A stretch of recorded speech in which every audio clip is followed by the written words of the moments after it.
मैथिली ठाकुर का क्यों हो रहा है विरोध? मैथिली को बीजेपी ने दिया है अलीनगर से टिकट, लेकिन पार्टी कार्यकर्ता ही कर रहे हैं मैथिली ठाकुर का विरोध। मैथिली ठाकुर के टिकट पर क्यों मचा है घमासान? किसी शायर ने कहा है कि सियासत वो तर्जे हुकूमत है कि जिसमें बंदों को गिना करते हैं, तौला नहीं करते।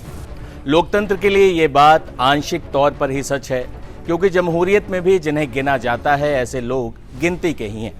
बाकी तो सारी जनता तौली ही जा रही है, योजनाओं से लेकर घोषणाओं तक।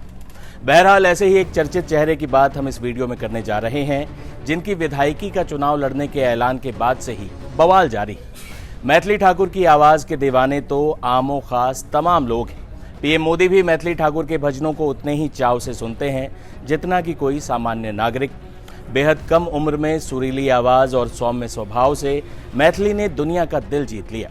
रियलिटी शोज में उन्हें भले ही हार नसीब हुई, लेकिन आम लोगों ने उन्हें स्टार बना दिया। लेकिन अब मैथिली ठाकुर सियासत की पथरीली जमीन पर सफर शुरू कर चुकी हैं। बीजेपी ज्वाइन करने के एक दिन बाद ही उन्हें दरभंगा के अलीनगर सीट से पार्टी ने अपना उम्मीदवार बना दिया। लेकिन अब स्थानीय स्तर पर मैथिली ठाकुर का विरोध भी शुरू हो गया है। ये विरोध और कोई नहीं बल्कि बीजेपी के कार्यकर्ता ही कर रहे हैं। अभी तक मिली जानकारी के मुताबिक बीजेपी के 7 मंडलों के अध्यक्षों ने मैथिली ठाकुर के खिलाफ और संजय सिंह के समर्थन में अपनी राय दर्ज कराई। विरोध करने वाले मंडल अध्यक्षों के नाम भी हम आपको बता देते हैं।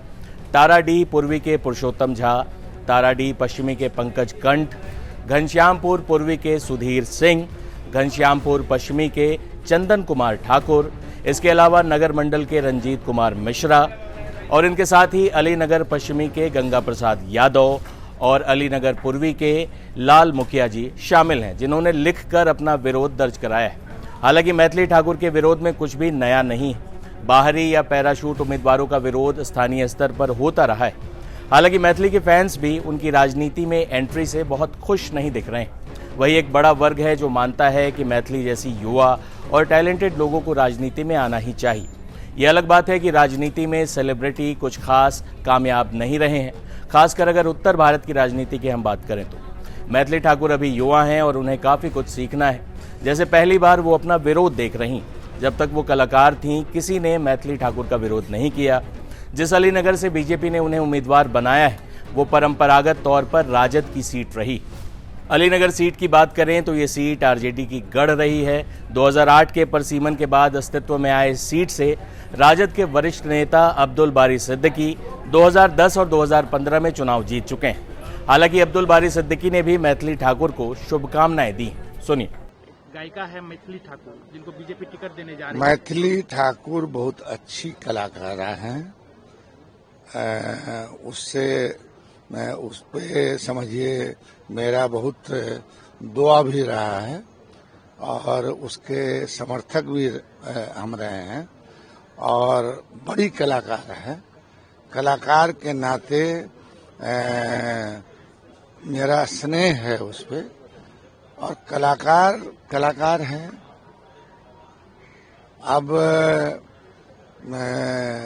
कलाकार जो है किसी बंधन में नहीं बंधता है और हमारी शुभकामना है कि जिस क्षेत्र में है वो उस क्षेत्र में बहुत ऊंचाई पे गई है और ऊंचाई पे जाए, समझा कि नहीं।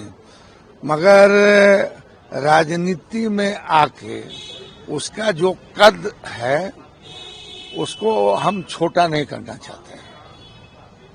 सही बात है। सर ये भी जानना चाह रहे हैं कि आज तेजस्वी यादव ने, आपकी पार्टी ने, आप भी बैठे हुए थे, घोषणा हुआ है कि हर परिवार से एक लोगों की नौकरी दी जाएगी। तो इसको कैसे देखते हैं और ये क्या संभव है? संभव है। विल चाहिए, विल अगर है तो हो जाएगा। अभी जो है इलेक्शन के टाइम में 10-10 हजार रुपया कौन-सी जो बांटा जा रहा है, तो कहाँ से बांटा जा रहा है? तो जनते के पैसा को जनते को दिया जा रहा है। तो उसी तरह उस तरह नहीं कहिए, हमें मतलब हमारा कमिटमेंट है कि साहब बेरोजगारी खत्म हो और हम लोगों के आंदोलन का जेपी आंदोलन का समझे कि नहीं, ये डिमांड था कि शिक्षा नीति में परिवर्तन, बेरोजगारी दूर करो, महंगाई दूर करो, इस चीज पे हम अब भी कायम हैं और उसको हम जो है आधार मानते हैं।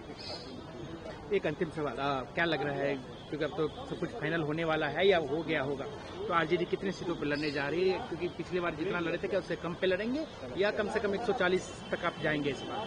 नहीं, ऐसा है ना कि व्यक्तिगत रूप से अभी कोई निर्णय की जानकारी मुझको नहीं है और मुझको लगता है एक आध रोज के अंदर जो है वो बता दिया जाएगा। फिर भी 140 के करीब तो लड़ेगी, तभी तो आप। अब जिसके बारे में नेता अधिकृत हैं बोलने के लिए, उसके बारे में हम क्या बोल सकते हैं अभी।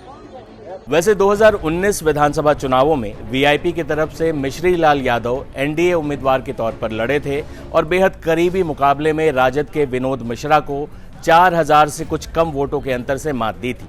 हालांकि चुनावों के बाद मिश्री लाल यादव बीजेपी में शामिल हो गए।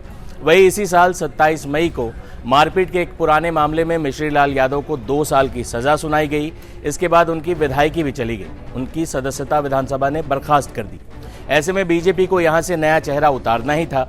राजद को मात देने के लिए बीजेपी ने मैथिली ठाकुर को चुनावी मैदान में उतारा है। हालांकि बीजेपी कार्यकर्ताओं का एक गुट स्थानीय नेता संजय सिंह और पप्पू भैया की उम्मीदवारी के लिए मैथिली का विरोध भी कर रहा है। लेकिन ऐसा नहीं है कि ये विरोध सिर्फ मैथिली ठाकुर के केस में ही हो रहा है। कांग्रेस के प्रदेश अध्यक्ष राजेश राम प्रभारी अल्लावरू के सामने बुधवार को पटना एयरपोर्ट पर गजब ही बवाल हुआ। दिल्ली बैठक से जैसे ही ये लोग वापस लौटे, पटना एयरपोर्ट पर कांग्रेस के ही तमाम कार्यकर्ताओं ने प्रभारी कृष्णा अल्लावरू, कांग्रेस प्रदेश अध्यक्ष राजेश राम और कांग्रेस नेता शकील अहमद खान के सामने जमकर विरोध किया। पैसे लेकर टिकट बेचने का आरोप लगा रहे कांग्रेस के इन कार्यकर्ताओं ने इन नेताओं की गाड़ी रोकी, जमकर नारेबाजी की। इस दौरान उत्तेजित कार्यकर्ताओं ने गाड़ी पर हमले की कोशिश भी की। ऐसे में कांग्रेस के इन तमाम वरिष्ठ नेताओं को बमुश्किल जान बचाकर भागना पड़ा।